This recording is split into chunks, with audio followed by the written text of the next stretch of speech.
નમસ્કાર વિદ્યાર્થી મિત્રો, આ વિડીયોમાં તમારું સ્વાગત છે। તો મિત્રો, આ વિડીયોમાં આપણે ધોરણ 8 વિષય ગણિત પ્રકરણ 12 અવયવીકરણનો સ્વાધ્યાય 12.1 નો પ્રશ્ન નંબર 1 ગણીશું। આપેલા પદોમાં સામાન્ય અવયવ મેળવો। તો પહેલો જ પ્રશ્ન છે 12x અને 36।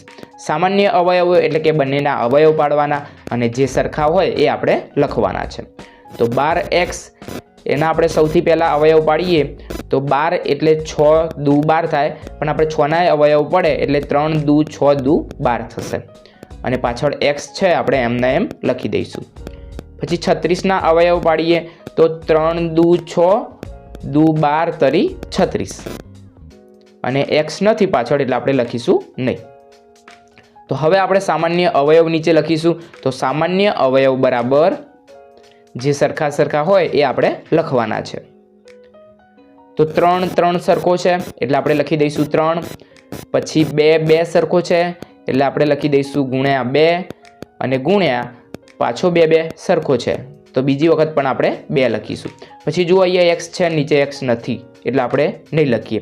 તો 3 દુ 6 દુ 12 તો સામાન્ય અવયવ થશે 12। પ્રશ્ન નંબર 2 છે કે 2y અને 22xy। એમાં આપણે સૌથી પહેલા 2y ના અવયવ પાડીએ તો 2 ગુણ્યા y પડશે। એના પછી 22xy ના આપણે અવયવ પાડીએ તો 22xy બરાબર 11 દુ 22 થશે એટલે 11 ગુણ્યા 2 અને x અને y એ રીતે થશે।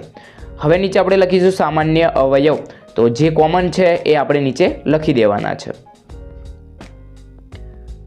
તો અહીંયા કોમન આવશે 2 2 એટલે 2 છે એ સામાન્ય અવયવ થશે અને બીજો થશે y y એટલે y આવશે। તો સામાન્ય અવયવ થશે 2y। એના પછી આપણે અહીંયા ત્રીજો દાખલો જોઈએ તો 14 pq અને 28 p² q² છે। એટલે સૌથી પહેલા આપણે 14 pq ના અવયવ પાડીએ તો 7 દુ 14 થશે અને p અને q એમના એમ આવશે। એના પછી આપણે પાડીએ 28 p² q² ના તો 28 એટલે 7 દુ 14 દુ 28 થઈ જશે। તો 7 ગુણ્યા 2 ગુણ્યા 2 થશે એટલે આપણે 28 ના પાડ્યા। હવે p² ના પાડીશું। p² એટલે 2 વખત p આવશે અને q² એટલે કે 2 વખત q આવશે। હવે નીચે આપણે લખીશું સામાન્ય અવયવ અને સામાન્ય અવયવ જે સરખા હશે એ આપણે શોધીને લખી દઈશું। તો સામાન્ય અવયવ બરાબર પહેલામાં 7 છે, બીજામાં પણ 7 છે એટલે 7 સરખો આવશે। પછી બીજું જોઈએ તો 2 અને 2 છે એટલે કે સામાન્ય અવયવમાં 2 પણ આવશે। પછી ત્રીજા નંબરે જોઈએ તો p તો નીચે પણ p છે એટલે કે p સરખો છે। પછી ચોથા નંબરે જોઈએ તો q અને આમાં પણ q છે એટલે q સરખો આવશે। એટલે કે સામાન્ય અવયવ થશે 7 દુ 14 અને p અને q સ્વતંત્ર છે એટલે કે એકલા એકલા છે એટલે અલગ અલગ આપણે લખી દઈશું pq। તો સામાન્ય અવયવ થશે 14 pq। હવે ચોથા નંબરનો દાખલો જોઈએ તો 2x 3x નો વર્ગ અને 4 છે। તો સૌથી પહેલા આપણે 2x ના અવયવ પાડીએ તો 2x એટલે 2 ગુણ્યા x આવશે। 3x² એટલે કે 3 ગુણ્યા x નો સ્ક્વેર છે એટલે x 2 વખત આવશે x ગુણ્યા x। 4 ના અવયવ પાડીએ તો 2 દુ 4 થશે એટલે 2 ગુણ્યા 2 થશે। ચલો હવે આપણે આના સામાન્ય અવયવ પાડીશું એટલે નીચે લખી દઈશું સામાન્ય અવયવ બરાબર જે સરખા સરખા હશે એ સામાન્ય અવયવ થશે। આમાં કોઈ પણ સરખું છે નહીં અને એકે સરખા ના હોય એટલે એનો સામાન્ય અવયવ થશે 1। તો અહીંયા આપણે દાખલા નંબર 5 જોઈએ છીએ। 6 abc 24 ab² 12 a² b। તો સૌથી પહેલા આપણે 6 abc ના અવયવ પાડીશું।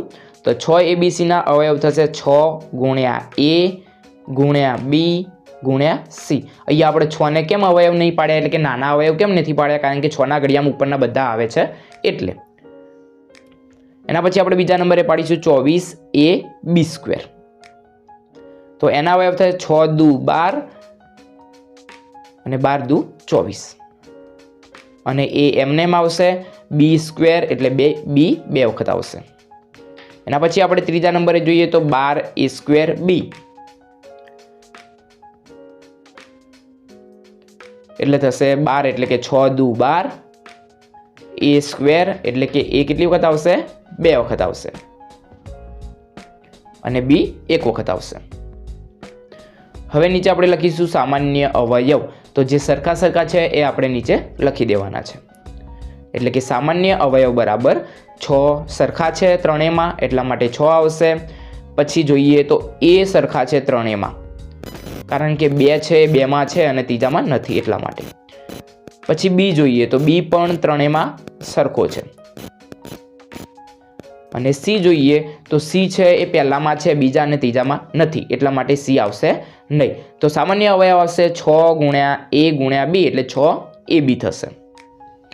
એના પછી છઠ્ઠા નંબરનો દાખલો જોઈએ તો 16x ક્યુબ છે, -4x વર્ગ છે, 32x છે.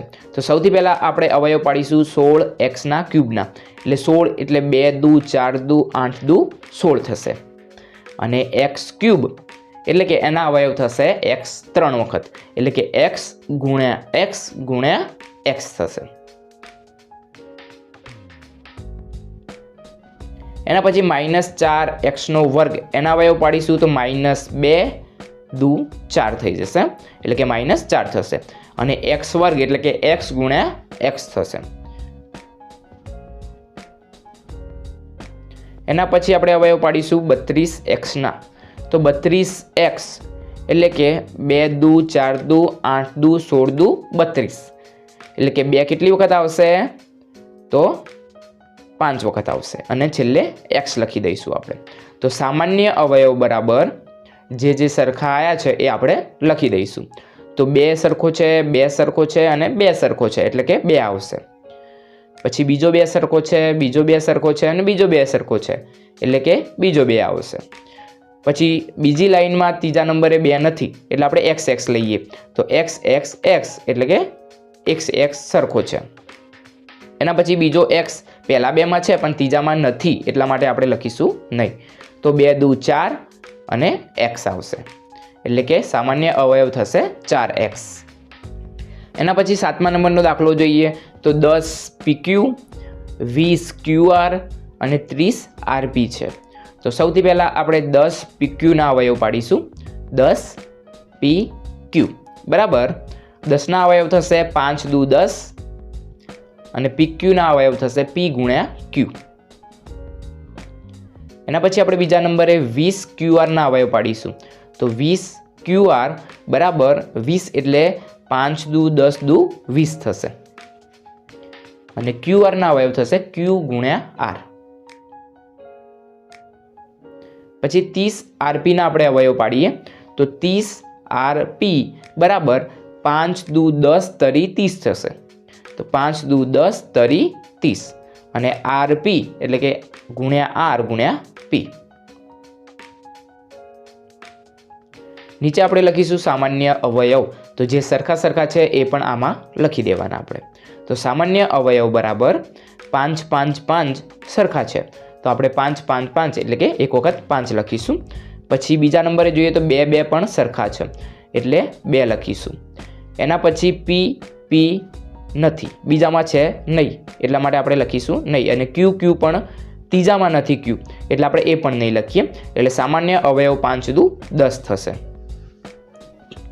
એના પછી આપણે દાખલા નંબર 8 જોઈશું.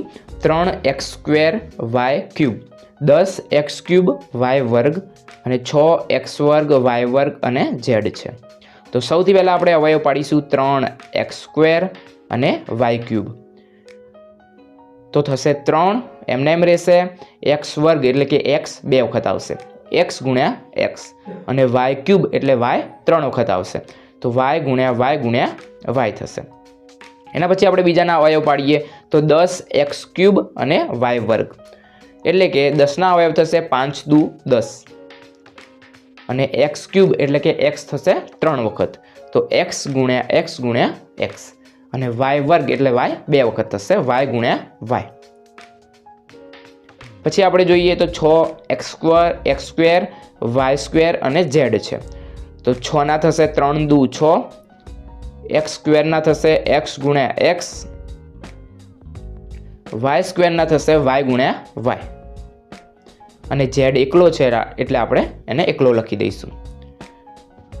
હવે નીચે સામાન્ય અવયવ, તો જે પણ સામાન્ય આવે છે એ આપણે નીચે લખવાના છે. તો અહીંયા જોઈએ તો કોઈ પણ સહગુણક છે એ સામાન્ય આવતો નથી એટલે આપણે નહીં લખીએ.